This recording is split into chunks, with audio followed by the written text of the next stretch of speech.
Hey, Floyd here. We've talked about every other part of the body. What about the skeletons? It's gotten pretty interesting. Would you believe that your bones are actually rebuilding themselves constantly? Sometimes they're building them stronger, sometimes they're taking that strength away because it's not being used. In other words, when your bones get some pressure on them, a load-bearing bone will send an electrical signal to the cells that are inside that bone, and they're called osteoblasts, osteoclasts. Those are medical terms. But those cells are inside your bone, excuse me, and they will determine if the bone needs to be strengthened, or if it's not necessarily being strengthened, it needs to be reduced. Because if you don't use it and there's no longer a load, there's no point in keeping a strong bone there.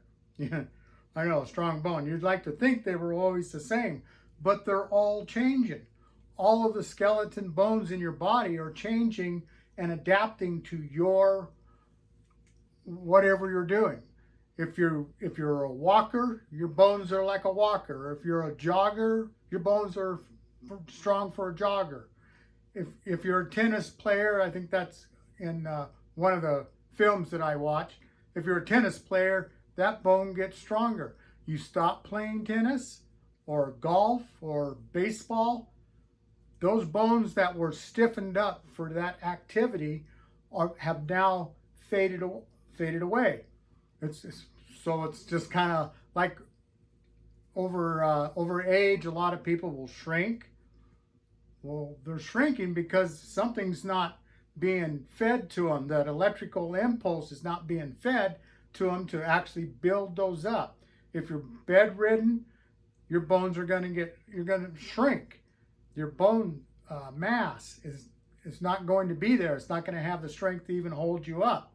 If you've been bedridden for quite a while, you have to work yourself into that and let the bones rebuild that. When astronauts come out of the anti-gravity, after they've been there for a couple of weeks, they checked them all out and they had massive bone loss. There was no bearing weight on the bones sending a signal, electric signal. They call that a piezoelectric signal. And Julia Wolf is one that you can look up. That's 1892. There's also a couple of Japanese scientists that are well known for their research in discovering of the electrical impulse. That's back in 1950. You can look that up too, because I'll just butcher their names. But it's a couple of Japanese scientists, and they're pretty famous for their discovery. Anyways, I just thought you might find this rather interesting, that your bones are not the same bones that you started off with. They're actually keeping that rhythm of movement. There's that word movement again. Same way with all of these other videos that I've done. You've got to move it. Your brain's not sending the signal to the bones. It's the bones getting crushed and then released that's causing the movement, that if it needs more strength, it will build a stronger bone. If it doesn't need that strong of a bone, that will fade off and literally be absorbed back into your system to maybe be used somewhere else. Your bones are collagen and calcium phosphate crystals. So let's just go with collagen and crystals.